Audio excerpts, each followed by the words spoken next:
마태복음 6장입니다. 마태복음 6장 13절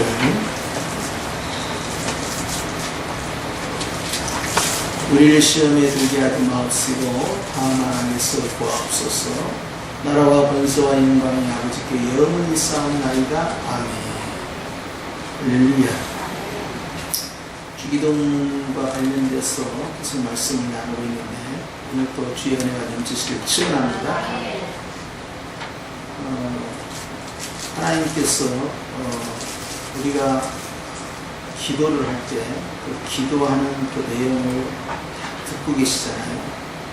그런데 어떤 사람은 주님이 내 기도를 듣지 못하실 것처럼 오해를 해서 이제 한 말을 또 하고 한 말을 또 하고 반복적으로 하는 경우가 있어요. 그런 경우를 중언부언이라 했으면서 이것은 이방인들이 하는 기도의 패턴이다 했습니다. 또 이제 진심을 담아서 진실하게 하나님과 1대1 관계 속에서 기도하는 것이 아니라 다른 사람 들으라, 또 내 기도의 내용을 가지고 다른 사람을 설득하는 목적으로, 나를 자랑하는 목적으로 하는 기도를 외식하는 기도다. 이것이 바로 유대인들이 하는 기도의 패턴이었어요. 그래서 주님께서는 이제 산상수훈 이후에 이 전체적인 마태복음 6장을 통해서 사람에게 보이려고 기도해서는 아니 된다 하는 걸 강조합니다. 사람에게 보이려고 하는 첫 번째가 바로 구제와 관련된 부분입니다. 구제는 하나님 보시라고 하는 것이기 때문에 사람 보이려고 하는 그러한 외식적 기도를 해서는 안 된다 하는 걸 강조하십니다. 그러면서 주님께서는 그런 외식하는 그러한 구제 행위는 하나님 앞에서 결코 상을 받을 수 없다 하는 걸 강조하며 오른손이 하는 것을 왼손이 모르게 아주 은밀한 가운데 행해야 한다 하시면서 주님이 마음 가운데 누구를 향해서 이 행위를 하고 있느냐 하고 스스로 나팔을 불지 못하도록 경계하셨고, 그 다음에 곧 이어서 우리가 6장 5절 말씀처럼 기도할 때 외식하는 기도, 중언부언하는 기도를 경계하시면서 기도할 때 골방에 들어가서 기도해야 한다 하시면서 사람에게 보이려고 회당과 큰 거리 어귀에 서서 기도해서는 안 된다 하는 걸 강조해요. 그러면서 주님께서는 이제 9절에 가서는 그러므로 너희는 이렇게 기도해라 하면서 이제 은밀한 가운데 하나님께 드리는 기도, 즉 중언부언하는 이방인의 기도도 아니고 외식하는 유대인의 기도도 아니고 하나님 앞에서 은밀하게 기도하는 그러한 내용에 대해서 주님은 말씀합니다. 기도는 이렇게 하는 것이다. 그런데 우리가 누가복음 11장에 보면 이제 이 내용과 유사한 내용이 나옵니다. 누가복음 11장 1절 말씀에 예수께서 한 곳에서 기도하시고 마치시니 제자 중 하나가 여짜오되 주여, 요한이 자기 제자들에게 기도를 가르친 것과 같이 우리에게도 가르쳐 주옵소서. 예수께서 이르시되 너희는 기도할 때 이렇게 기도하라 하고 계시옵니다. 누가복음 11장에 나타나는 내용과 이 마태복음 6장에 나타나는 이 주님이 가르치는 기도는 약간의 내용의 차이가 있어요. 그래서 이제 학자들은 말하기를 주님께서는 어떻게 기도할 것인가 라는 것에 대해서 한 번만 말씀한 것이 아니고 반복적으로 몇 차례 말씀하셨을 것이다. 그 가운데에서 이제 산상수훈과 관련된 그러한 환경 속에서 하신 이제 주기도와, 그리고 이제 주님이 한적한 곳에서 기도하시면서 요한이 그의 제자들에게 가르쳐 준 것처럼 우리에게도 기도를 가르쳐 달라는 제자들의 요청에 따라 제자들을 향하여서 말씀하신 주기도. 그래서 조금 확대된 주기도가 마태복음이라는 조금 듣는 대상이 제한된 것이 누가복음으로 그렇게 해석합니다. 또 마태복음 같은 경우는 유대인을 대상으로 이건 기록을 한 것이었기 때문에요. 마태는 하늘나라, 즉 천국에 대해서 강조점을 많이 둬서 처음 시작할 때 하늘에 계신 우리 아버지요 이렇게 시작해요. 그런데 이제 누가복음은 이방인을 대상으로 하고 그것은 천국이라는 개념은 신국, 즉 하늘나라가 아니라 하나님의 나라, 즉 통치를 강조해서 로마 가이사가 이제 로마 지역이 아닌 다른 지역 점령지라도 통치권을 행사하면 그것이 범로마 제국이 되기 때문에 통치의 영역을 강조하면서 장소, 하늘이라는 부분을 강조하지 않고 시작하기를 하늘에 계신 그것을 빼고 우리 아버지여 이렇게 시작합니다. 누가복음 11장의 흐름이 약간 다르죠. 마지막에 가서 나라와 권세와 영광이 아버지께 영원히 있사옵나이다 하는 부분은 마태복음에는 있지만 또 누가복음은 없고요. 또 나라와 권세와 영광이 아버지께 영원히 있사옵나이다 이 부분도 어떤 사본에는 있고 어떤 사본에는 없고 그래요. 그런 과정 가운데서 주님께서는 이제 기도의 구체적인 내용보다도 기도라는 것은 사람에게 하는 것이 아니고 사람 들으라고 하는 것도 아니며 또한 하나님을 설득하기 위한 목적으로 내 뜻을 관철시키기 위한 목적으로 하여서는 아니 된다 하는 걸 강조합니다. 전체 주기도문에서 주님께서는 세 가지의 찬양과 그 네 가지의 기도를 가르쳐 주셨는데 그 세 가지는 뭐였습니까? 하늘에 계신 우리 아버지요, 첫째는 이름이 거룩히 여김을 받으시오며, 둘째는 나라의 임하옵으며, 셋째는 뜻이 하늘에서 이룬 것 같이 땅에서도 이루어지리라 이걸 하셨죠.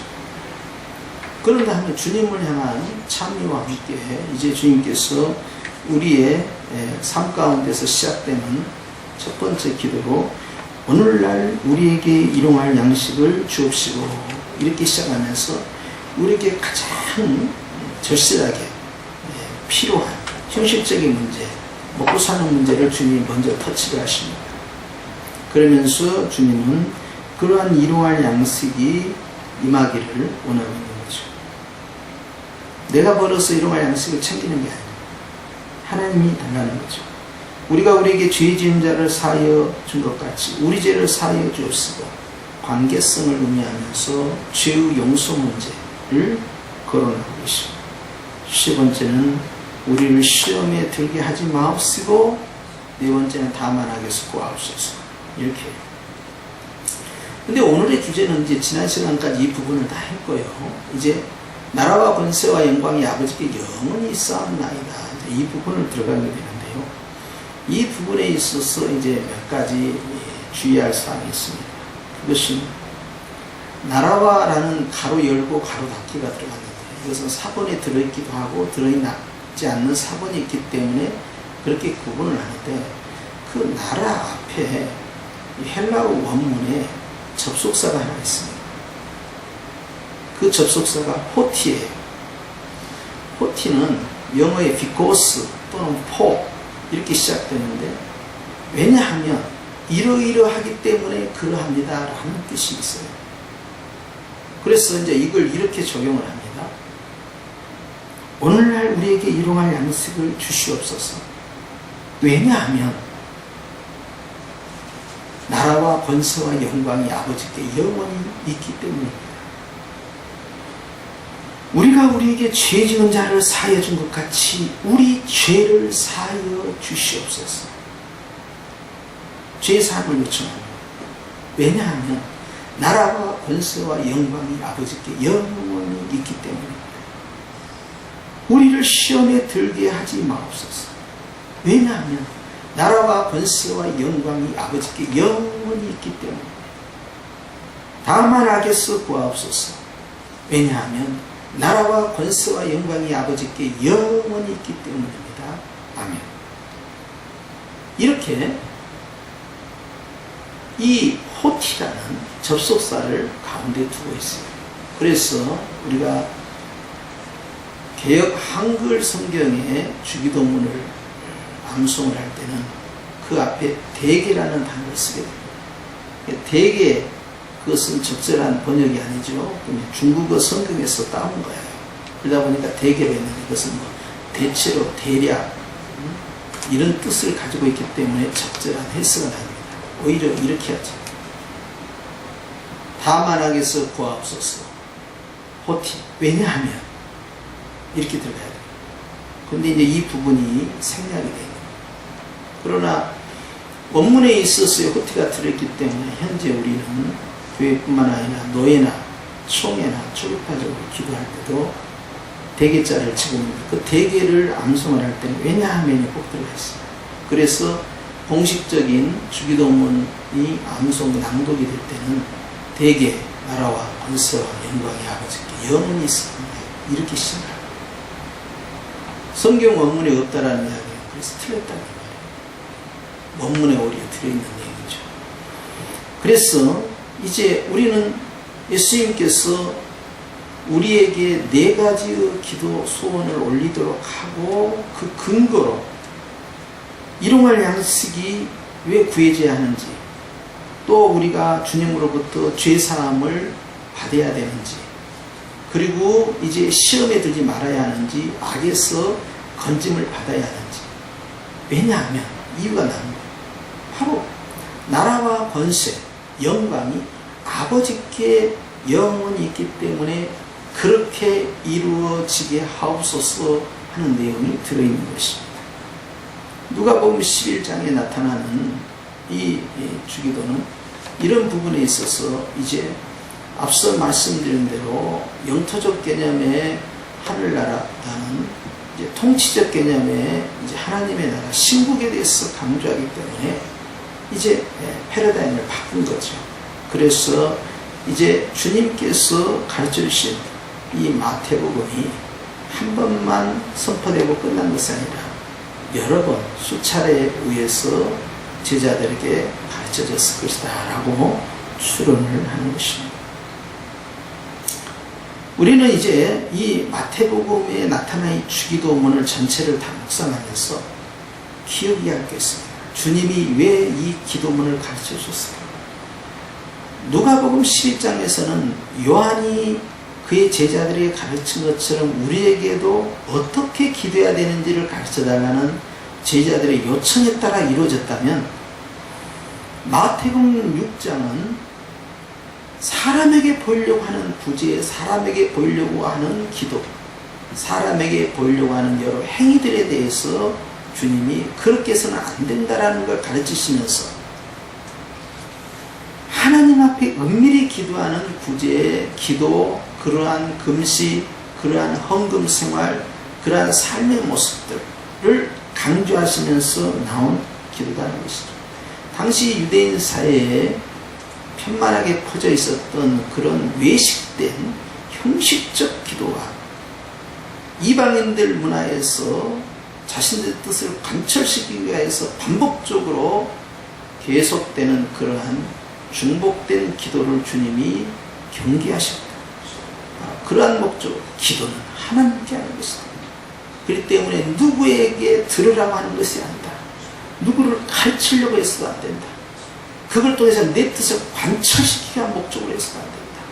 그래서 어떤 분이 가령 사람들이 모인 자리에서 자신의 뜻과 주장을, 자신의 생각을 상대방에게 전달하기 위해서 근심으로 기도하고 상대방을 심지어는 저주를 한다든지 책망을 한다든지 또 가르치려고 한다든지 하는 것으로 기도를 썼다면 그것은 명백하게 마태복음 6장을 위반한 것이요, 그것은 유대인들이 썼던 외식하는 기도와 이방의 중언부언 기도에 들어가는 것이다. 사실 그렇게 하는 분이 있어요. 그렇게 해서는 안 된다는 것이죠. 또한 주님께서는 이 기도가 얼마만큼 은밀해져야 되느냐 할 때 구제는 오른손이 한 일을 왼손이 스스로를 감추어야 돼요. 스스로를 속여야 돼요. 또한 골방에 들어가서 기도한 데 있으니 주변에 내 가족들조차도 감춰져야 되는 그 은밀성을 의미하는 것이기 때문에 아시는 하나님께서 내 기도를 들으실 줄 믿는 믿음의 기도는 은밀한 기도고, 그리고 그 기도의 내용은 하나님을 찬미하는 하나님 나라를 향한 세 가지의 기도의 소원과 또한 나와 내 주변에 있는 사람들과의 관계, 그리고 나의 영적인 삶을 구하는 네 가지의 기도의 방향으로 가고, 육신의 문제, 땅의 문제, 물질 문제, 건강 문제, 자녀의 문제, 주택의 문제, 현재의 문제, 장래의 문제의 기도는 딱 하나로 오늘날 우리에게 일용할 양식을 주옵시고로 제한을 시키는 겁니다. 이 문제를 다루지 않으면 그 다음 내용들을 진행할 수가 없는 것이죠. 왜냐하면 나라와 권세와 영광이 아버지께 영원히 있기 때문에 그러다. 그렇기 때문에 이런 전체의 맥락 가운데에서 마태복음 6장의 주기도문이 진행이 되고, 주님은 은밀히 한다. 사람에게 한 것이 아니다. 하나님은 다 듣고 네가 구하기 전에 무엇이 필요한지 알고 계신다. 그러므로 너는 구해야 할 것이 무엇이냐? 바로 이런 패턴으로 들어가는데, 결단코 이방인들이나 유대인들이 구하는 기도의 패턴으로 가서는 안 된다 하는 걸 합니다. 하나님께서 이런 부분들을 우리에게 가르쳐 주시면서 기도하는 사람이 얼마만큼 하나님과 따라서 합시다. 대면기도.